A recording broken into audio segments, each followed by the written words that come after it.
नमस्कार दोस्तों, स्वागत है आप सबका हमारे YouTube चैनल कानून इनसाइट में।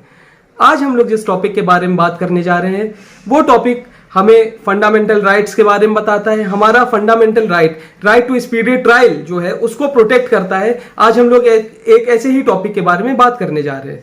जी हाँ, आज का हमारा टॉपिक है प्ली बार्गेनिंग। प्ली बार्गेनिंग क्या होता है ये तो नाम से ही समझ में आ रहा है। प्ली बार्गेनिंग मतलब किसी चीज के बारे में नेगोशिएशन करना, डिस्कस करना और उस पे कंसेशन पाना या उसको फ्री करना, ये होता है पूरा कॉन्सेप्ट प्ली बार्गेनिंग का। और जो प्ली बार्गेनिंग है वो कहां से आया इसके बारे में भी हम लोग बात करेंगे। चलिए स्टार्ट करते हैं हम अपना टॉपिक। सबसे पहले बात कर लेते हैं ये प्ली बार्गेनिंग आया कहां से। दोस्तों, ये प्ली बार्गेनिंग का जो कॉन्सेप्ट था वो मालीमत कमेटी ने अपनी रिपोर्ट में दिया। उसने जब रिफॉर्म्स बताए क्रिमिनल लॉ में तो उसमें से एक रिफॉर्म को मानते हुए ये प्ली बार्गेनिंग का कॉन्सेप्ट हमारे सीआरपीसी में चैप्टर 21A द्वारा इंसर्ट किया गया और ये सेक्शन का 265A से लेकर के 265L तक इसके क्लॉजेस इंसर्ट किए गए। ये पूरा प्ली बार्गेनिंग कैसे होगा इसका पूरा ब्यौरा ये सेक्शंस में दिया हुआ है। ये हम लोग आगे डिस्कस करेंगे। अब दोस्तों सबसे पहले बात कर लेते हैं ये प्ली बार्गेनिंग क्यों जरूरी है और इसका स्पीडी ट्रायल से क्या लेना देना है।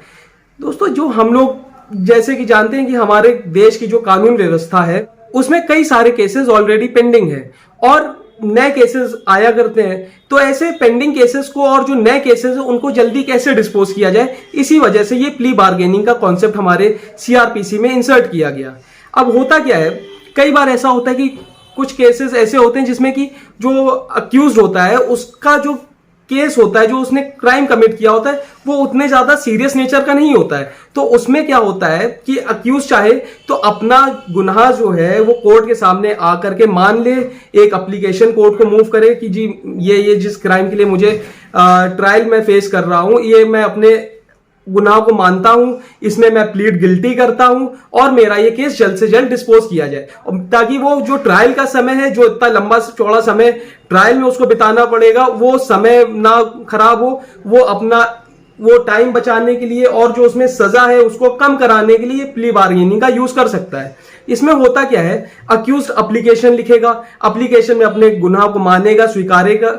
उसके बाद एक एफिडेविट में ये भी लिखेगा कि ये जो गुनाह है ये मैंने पहली बार कमिट किया है और ये गुनाह जो है वो 7 साल से कम का है और वो किसी चिल्ड्रन के अगेंस्ट नहीं कमिट हुआ है, वो किसी वुमेन के अगेंस्ट नहीं कमिट हुआ है और वो इंडिया की सोशियो इकोनॉमिक कंडीशन को भी नहीं अफेक्ट करता है।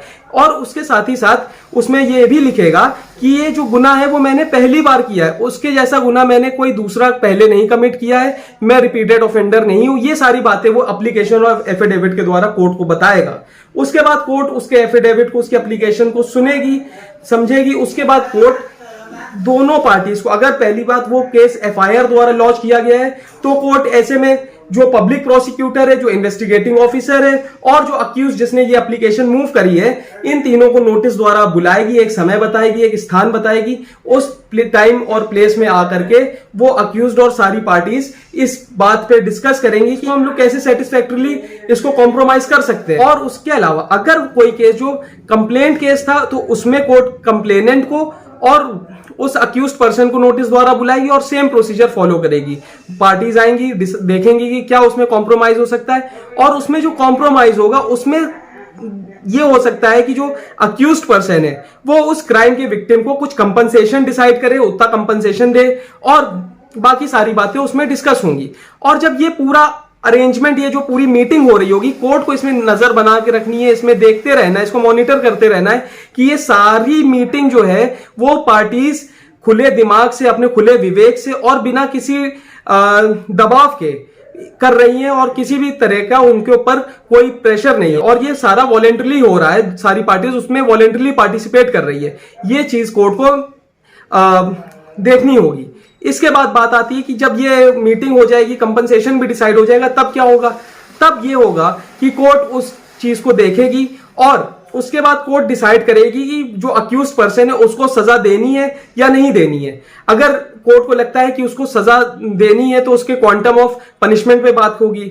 अगर उस क्राइम का कोई मिनिमम पनिशमेंट दिया हुआ था, जिस भी एक्ट का वो क्राइम कमिट हुआ है, जिस भी एक्ट में वो क्राइम दिया हुआ है, एक्सप्लेन्ड है, तो उस क्राइम का देखेगी अगर मिनिमम पनिशमेंट है तो कोर्ट उस क्राइम के जो मिनिमम पनिशमेंट का 1/2 है वो अक्यूज को उतनी सजा दे सकती है। अगर मिनिमम पनिशमेंट नहीं दी हुई है तो उस कंडीशन में कोर्ट देखेगी जो उसकी मैक्सिमम पनिशमेंट है वो मैक्सिमम पनिशमेंट का 1/4 पनिशमेंट जो है वो अक्यूज को दे सकती है। इसके अलावा कोर्ट क्या करेगी, कोर्ट को अगर लगता है कि वो जो अक्यूज था उसका बिहेवियर अच्छा रहा शुरू से ट्रायल के दौरान, अगर उस अक्यूज का बिहेवियर अच्छा था तो कोर्ट उसको समझा कर और उसको अक्यूज को मतलब उस प्रोबेशन ऑफ ऑफेंडर्स एक्ट के अंदर ट्रीट करके या फिर सेक्शन 360 सीआरपीसी के अंदर ट्रीट करके उस ऑफेंडर को छोड़ भी सकती है बिना सजा दिए।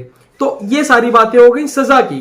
अब इसके बाद बात आती है कि अगर वो जो अक्यूज पर्सन था उसको ऐसा लगता है कि बताओ मैंने तो कंपनसेशन भी दे दिया, अपना जो गिल्ट था वो भी एक्सेप्ट कर लिया, क्राइम भी एक्सेप्ट कर लिया, उसके बाद भी मुझे इतनी ज्यादा सजा मिल रही है तो मेरा क्या फायदा हुआ। अब वो ना माने उस प्ली बार्गेनिंग का जो रिजल्ट था तब क्या होगा। तो ऐसे में जो प्रोविजंस हैं वो ये कहते हैं कि अगर प्ली बार्गेनिंग का ऑर्डर कोर्ट ने ओपन कोर्ट के अंदर डिक्टेट कर दिया तो उसके बाद उस ऑर्डर की जो को अपील है, रिवीजन है, वो किसी भी कोर्ट में नहीं लाई करेगी। वो ऑर्डर बिल्कुल फाइनल ऑर्डर होगा।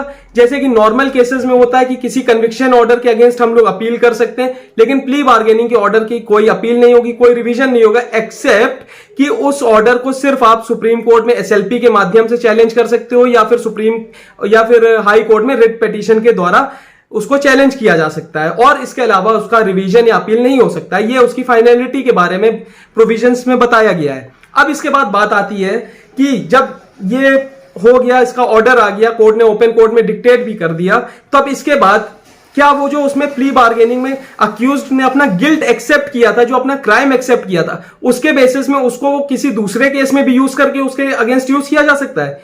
तब ऐसे में प्रोविजंस जो कहते हैं वो ये है कि अगर किसी केस में प्ली बार्गेनिंग अक्यूज्ड ने करी है और कोई स्टेटमेंट दिया है, अपना गिल्ट स्वीकार किया, एक्सेप्ट किया है, तो वो एडमिशन किसी दूसरे केस में यूज नहीं हो सकता है। यह खास बात है प्ली बार्गेनिंग की। अगर इस केस में जो अक्यूज ने अपना गिल्ट एडमिट किया है वो किसी दूसरे केस में एक्सेप्ट नहीं हो सकता है।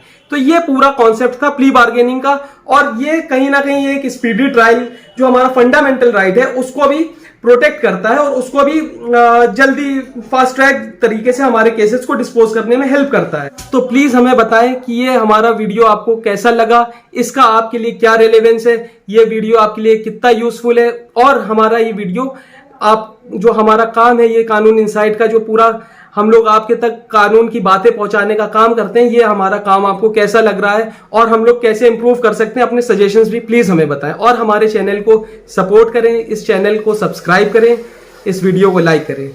Thank you. जय हिंद।